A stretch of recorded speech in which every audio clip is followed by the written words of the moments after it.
Easy fix.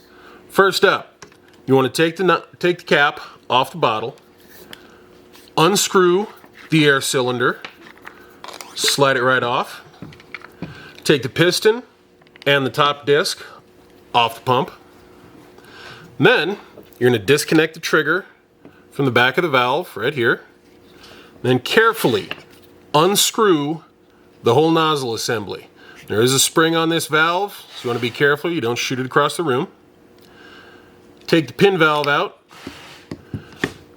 and then check this O-ring back here for any debris, any cuts, any damage.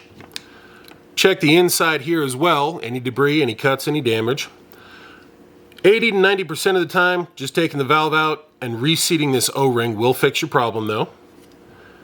And you just put the valve pin right back in here. Take your nozzle, make sure the tip of the valve goes right into the center of that washer in your nozzle. Tighten your nozzle back down, nice and snug, right like that. Take your trigger right here, and this notch is going to click right over the back of the pin valve, right like that. Take your piston assembly, and on the top disc you see the little two nubs right here. Those will go on either side of the trigger right there. So we'll just slide this back in.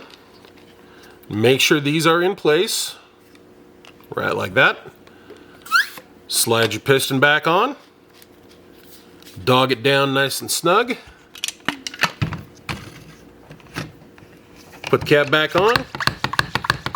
Give it a few pumps and